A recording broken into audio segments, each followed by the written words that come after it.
મસ્તકના મધ્યમાં બિરાજમાન હું ચૈતન્ય આત્મા છું. એક મહાજ્યોતિ, અખંડ જ્યોતિ, પરમ પિતા પરમાત્મા શિવ, શિવ પિતા, શિવ બાબા બિરાજમાન છે. આત્માને દિલથી એ આત્માને કઈ દગો દીધો હોય, દુઃખ દીધું હોય, મનમાં કે હાનિ પહોંચી હોય, એમનું અપમાન કર્યું હોય, તો આજે એ સાસુને, એ વહુને હું કાયમ માટે મુક્ત કરી દઉં છું. આજથી મારો હિસાબ, આજથી મારો જૂનો ચોપડો ફિનિશ. નવું જીવન, નવો કારોબાર. આજે મહિલા દિવસ નિમિત્તે મારા નસીબ આવેલી એક અનોખી માં આવતા જન્મે મને એના ભૂખે જન્મ મળે. માગો છો દિલથી? માગો છો? કર્મથી, નસીબથી મળ્યા છે ને, માત્ર જન્મ જ દીધો અને બીજા ઘરે આવતા રહ્યા. તો હવે એ માને આ માં કરતા પણ વિશેષ સાસુ જે માં બન્યા છે એને આપણે શું કરી લઈએ? એને ઘણી વખત આપણે પોતાની આદત અને અવળચંડાઈથી એ આત્માને દુઃખ દીધું હશે. એમણે ઘણું બધું અપમાન ફીલ કર્યું હશે જે આપણને ખબર જ ના હોય.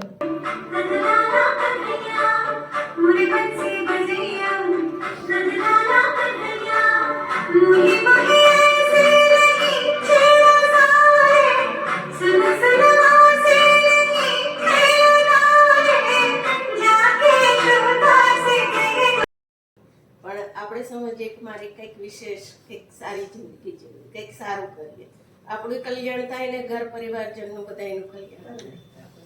તો આ દુનિયાની અંદર પણ મહિલાઓ છે.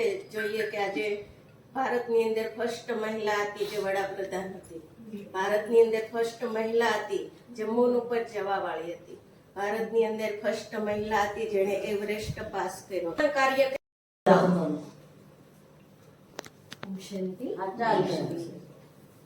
હું તમારી જેમ એક સંસારી જ છું, પણ સંસારમાં રહીને ભગવાનને યાદ કરવાના. ક્લાસ વગર તો દિવસ એમ થાય કે ક્લાસ ના કર્યો હોય તો એમ કંઈક ખૂટતું હોય ને જીવનમાં, એવું લાગે.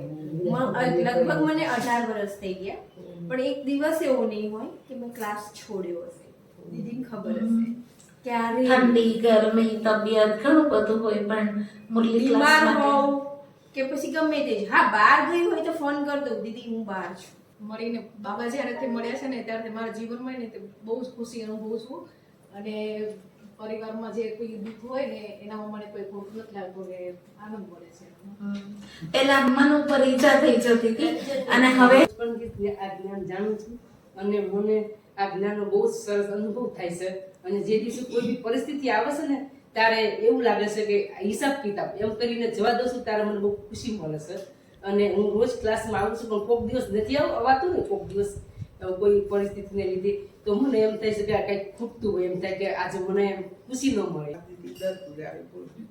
તો આજે તો 10-15 વર્ષ થઈ જ હશે, મને બહુ યાદ નહીં રહેતું.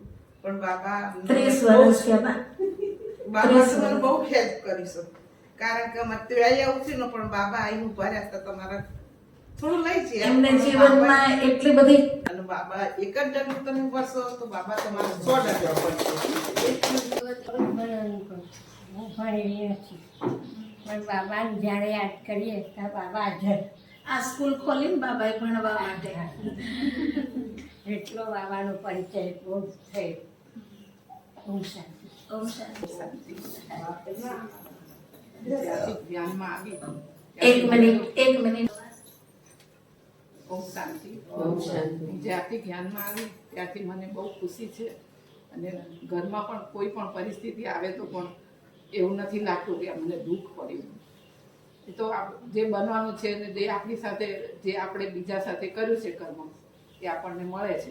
એટલે ડ્રામા ફિક્સ છે. મને આજકાલ કરતા 18 વર્ષ થઈ ગયા, પણ જે દિવસથી બાબા મળ્યા ને એ દિવસથી મારી જિંદગીથી દુઃખ જતું. કેવું જતું રહ્યું એ તો હું અનુભવ કરીશ.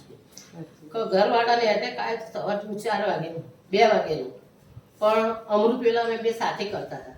અમૃતવેલા સાથે કર્યા અને બાબાને કીધું, બાબા તું જીવાડું તોય ને મારું તોય. સવારના 2 વાગ્યાનો એટેક આવેલો, અમે 3 વાગે એડમિટ થયા. તો સુધી બાબાએ મને હેલ્પ કરી. બસ બાબા, એક બાબા દૂજા ન કોઈ, એક બાબા દૂજા ન કોઈ. એ જ મને ખબર નહોતી. બધા કરતા ને એમ નહોતું કે એનો મતલબ શું. પછી ખબર પડી કે હું એક આત્મા છું. અને એના પછી મારથી ડેલી તો અહીંયા આવવાતું નથી સવારના, પણ હું ઘરે 10 વાગે મુરલી ક્લાસ કરું. પછી વિશ્વા આવી અને વિશ્વાએ મને સમજાવ્યું.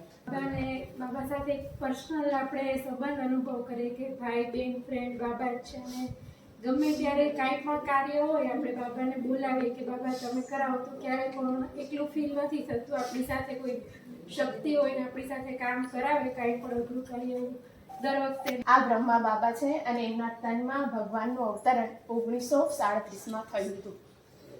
અને એમના દ્વારા ही હવે નવી સતયુગી દુનિયા લક્ષ્મી નારાયણ બનાવવાનું કાર્ય કરી રહ્યા છે. તો હવે એમ નથી કે ભગવાન આવશે ને ઘરે ઘરે બધાને કહેવા આવશે.